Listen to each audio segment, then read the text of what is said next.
Care അക്കാഡമിയിലേക്ക് എല്ലാവർക്കും ഒരിക്കൽ കൂടി സ്വാഗതം. LGS പരീക്ഷ കഴിഞ്ഞ് ഷോർട്ട് ലിസ്റ്റ് വരുന്നതിന് വേണ്ടിയിട്ട് കാത്തിരിക്കുന്ന ഉദ്യോഗാർത്ഥികളാണ് എല്ലാവരും തന്നെ. അപ്പോൾ ഷോർട്ട് ലിസ്റ്റ് വരുന്നതിന് മുമ്പായിട്ട് തന്നെ സർട്ടിഫിക്കറ്റ് അപ്ലോഡ് ചെയ്യാനുള്ള മെസ്സേജുകൾ വന്നു തുടങ്ങും. അപ്പോൾ എല്ലാ ജില്ലകളിലും സർട്ടിഫിക്കറ്റ് അപ്ലോഡ് ചെയ്യാനുള്ള മെസ്സേജ് വന്നാൽ സർട്ടിഫിക്കറ്റ് അപ്ലോഡ് ചെയ്യാനുള്ള മെസ്സേജ് വന്നാൽ നമ്മളൊരു കൃത്യമായ ഒരു പീരീഡ് ഓഫ് ടൈം നമുക്ക് അതിന് വേണ്ടിയിട്ട് ലഭിക്കാറുണ്ട് അല്ലേ. ആ കൃത്യമായുള്ള സമയത്തിനുള്ളിൽ നമ്മൾ സർട്ടിഫിക്കറ്റുകൾ അപ്ലോഡ് ചെയ്ത് കൊടുക്കേണ്ടതായിട്ടുണ്ട്. അങ്ങനെ സർട്ടിഫിക്കറ്റ് അപ്ലോഡ് ചെയ്യുന്ന എല്ലാ ഉദ്യോഗാർത്ഥികളും ഷോർട്ട് ലിസ്റ്റിൽ വരുമോ എന്ന് പല ഉദ്യോഗാർത്ഥികളും ചോദിക്കുന്നുണ്ട്. അപ്പോൾ സർട്ടിഫിക്കറ്റ് അപ്ലോഡ് ചെയ്യുന്ന എല്ലാവരും ഷോർട്ട് ലിസ്റ്റ് വരണമെന്ന് നിർബന്ധമുണ്ടോ? അപ്പോൾ ആ ഒരു കാര്യമാണ് ഇന്നത്തെ ക്ലാസ്സിൽ നമ്മൾ ചർച്ച ചെയ്യാൻ പോകുന്നത്.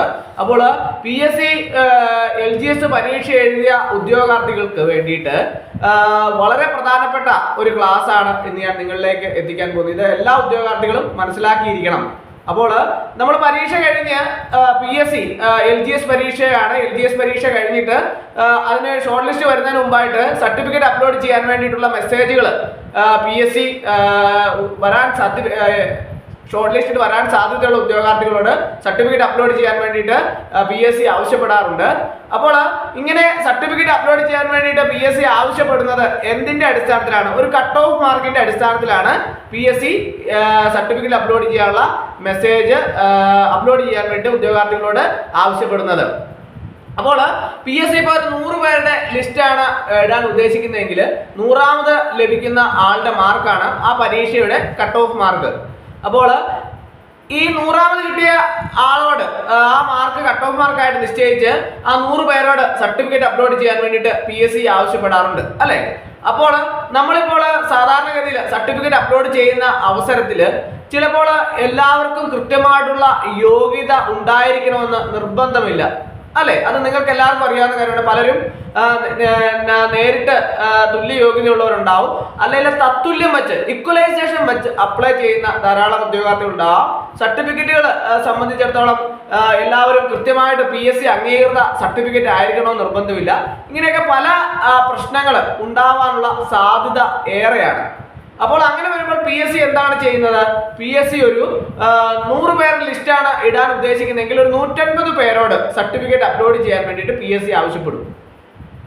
അപ്പോൾ ഇങ്ങനെ സർട്ടിഫിക്കറ്റ് അപ്ലോഡ് ചെയ്യുന്ന അവസരത്തിൽ PSC അത് വെരിഫൈ ചെയ്യും. വെരിഫൈ ചെയ്യുമ്പോൾ ഏറ്റവും കൃത്യമായിട്ടുള്ള യോഗ്യതയുള്ള ഉദ്യോഗാർത്ഥികളെ ഉൾപ്പെടുത്തിക്കൊണ്ടാണ് ഷോർട്ട് ലിസ്റ്റ് പ്രസിദ്ധീകരിക്കുന്നത്. അതിനുശേഷം ഷോർട്ട് ലിസ്റ്റ് പ്രസിദ്ധീകരിച്ചതിന് ശേഷം നമ്മൾ നേരിട്ട് നമ്മൾ അപ്ലോഡ് ചെയ്ത സർട്ടിഫിക്കറ്റുകളെല്ലാം തന്നെ നേരിട്ട് വെരിഫിക്കേഷന് വേണ്ടിയിട്ട് ഹാജരാക്കേണ്ടതുണ്ട്.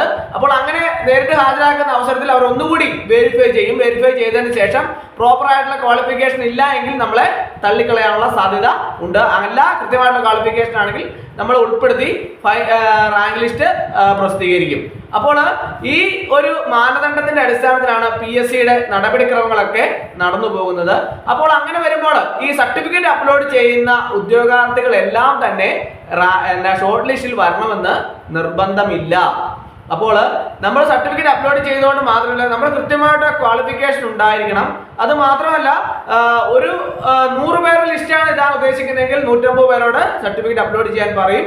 അപ്പോൾ അതിൻ്റെ അകത്ത് ആദ്യത്തെ 100 പേര് ക്വാളിഫൈഡ് ആയിട്ടുള്ള ആൾക്കാരാണെങ്കിൽ ബാക്കിയുള്ളവരെ ഒഴിവാക്കിയിട്ടാണ് ലിസ്റ്റ് ഇടുന്നത്. അങ്ങനെ ഒരു മാനദണ്ഡത്തിന്റെ അടിസ്ഥാനത്തിലാണ് PSC സർട്ടിഫിക്കറ്റ് അപ്ലോഡ് ചെയ്യാൻ പറയുന്നത്. കാരണം എന്താണെന്ന് ചോദിച്ചാൽ സർട്ടിഫിക്കറ്റ് അപ്ലോഡ് ചെയ്യുന്ന എല്ലാവരും കൃത്യമായിട്ടുള്ള യോഗ്യത ഉള്ളവരായിരിക്കണമെന്ന് നിർബന്ധമില്ല. അതുകൊണ്ടാണ് കുറച്ച് കൂടുതൽ ഉദ്യോഗാർത്ഥികളോട് ചിലപ്പോൾ സർട്ടിഫിക്കറ്റ് അപ്ലോഡ് ചെയ്യാൻ വേണ്ടിയിട്ട് ആവശ്യപ്പെടാറുണ്ട്. എന്തെങ്കിലും കാരണവശാൽ അപ്ലോഡ് ചെയ്യുന്ന ഉദ്യോഗാർത്ഥികളെല്ലാം തന്നെ അതിനകത്ത് ക്വാളിഫൈഡ് ഇല്ലാത്ത ഉദ്യോഗാർത്ഥികൾ ഉണ്ടെങ്കിൽ അവരെ തള്ളിക്കളഞ്ഞിട്ട് ബാക്കിയുള്ളവരെ ഉൾപ്പെടുത്തി ആ കൃത്യമായിട്ടുള്ള ലിസ്റ്റ് ഇടണം. അപ്പോൾ അതിനു വേണ്ടിയിട്ടാണ് കുറച്ച് അധികം ഉദ്യോഗാർത്ഥികളോട് സർട്ടിഫിക്കറ്റ് അപ്ലോഡ് ചെയ്യാൻ വേണ്ടിയിട്ട് ആവശ്യപ്പെടുന്നത്. അപ്പോൾ PSC പരീക്ഷ എഴുതിയ ഉദ്യോഗാർത്ഥികൾ സർട്ടിഫിക്കറ്റ് അപ്ലോഡ് ചെയ്യാൻ മെസ്സേജ് വരുന്ന ഉദ്യോഗാർത്ഥികളെല്ലാം തന്നെ ഷോർട്ട് ലിസ്റ്റിൽ വരാൻ സാധ്യതയുള്ള ഉദ്യോഗാർത്ഥികളാണ് എന്നുള്ളതാണ് എന്നുള്ളതാണ് നമ്മൾ മനസ്സിലാക്കിയിരിക്കുന്നത്. അങ്ങനെ സർട്ടിഫിക്കറ്റ് അപ്ലോഡ് ചെയ്ത് കൃത്യമായിട്ടുള്ള യോഗ്യതയുള്ള ഉദ്യോഗാർത്ഥികൾ ഒരു പരിധി വരെ നമ്മൾ ഷോർട്ട് ലിസ്റ്റ് വരാറുണ്ട്. അതിനുശേഷം നേരിട്ടുള്ള വെരിഫിക്കേഷൻ കഴിഞ്ഞ് ആണ് റാങ്ക് ലിസ്റ്റ് വരുന്നത്. അപ്പോൾ അതിൻ്റെ അകത്ത് എന്തെങ്കിലും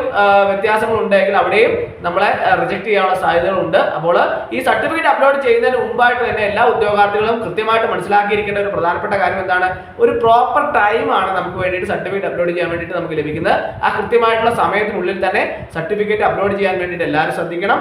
അതിനുശേഷം നമ്മൾ പറയുന്ന കാര്യങ്ങൾ അല്ലെങ്കിൽ നമുക്ക് പറ്റിയ അബദ്ധങ്ങൾ, നമുക്ക് അപ്ലോഡ് ചെയ്യാൻ പറ്റിയില്ലെങ്കിൽ നമ്മൾ പറയുന്ന കാര്യങ്ങളൊന്നും അവർ കേൾക്കാൻ സാധ്യതയില്ല. അത് നിർബന്ധമില്ല, അവർക്ക് കേൾക്കണമെന്ന് യാതൊരു നിർബന്ധമില്ല. കാരണം എന്താണെന്ന് ചോദിച്ചാൽ നമ്മൾ അപ്ലോഡ് ചെയ്തില്ലെങ്കിൽ അടുത്തയാളെ അതിന് വേണ്ടിയിട്ട് പരിഗണിക്കും. അതുകൊണ്ട് തന്നെ എല്ലാ ഉദ്യോഗാർത്ഥികളും നമ്മൾ പരീക്ഷ വളരെ കഷ്ടപ്പെട്ട് പഠിച്ചാണ് നമ്മൾ പരീക്ഷയ്ക്ക് റാങ്ക് ലിസ്റ്റ് വരാൻ പോകുന്നത്. അപ്പോൾ അങ്ങനെ ഷോർട്ട് ലിസ്റ്റ് വരാൻ പോകുന്ന ഉദ്യോഗാർത്ഥികൾ പഠിക്കുന്ന ആ ഒരു ഗൗരവത്തോടു കൂടി തന്നെ സർട്ടിഫിക്കറ്റ് അപ്ലോഡ് ചെയ്യാനും ബാക്കിയുള്ള എല്ലാ കാര്യങ്ങൾക്കും വേണ്ടിയിട്ട് ആ ഗൗരവം കാണിക്കണമെന്ന് ഓരോ ഉദ്യോഗാർത്ഥികളും എനിക്ക് പറയാനുണ്ട്. അപ്പോൾ എല്ലാവരും ആ ഒരു സീരിയസ്നോട് കൂടി തന്നെ ആ കാര്യങ്ങളെ തന്നെ ഗൗരവത്തോടു കൂടി തന്നെ സർട്ടിഫിക്കറ്റ് കൃത്യമായിട്ട് അപ്ലോഡ് ചെയ്യാനും വെരിഫിക്കേഷൻ ഹാജരാകാനും എല്ലാം തന്നെ ശ്രദ്ധിക്കണമെന്ന് ഒരിക്കൽ കൂടി നിങ്ങളോട് അഭ്യർത്ഥിക്കുകയാണ്. അപ്പോൾ ഇന്നത്തെ ക്ലാസ് എല്ലാവർക്കും ഇഷ്ടമായെന്ന് വിചാരിക്കുന്നു. ഒരിക്കൽ കൂടി എന്നോട് നിർത്തട്ടെ. നന്ദി, നമസ്കാരം.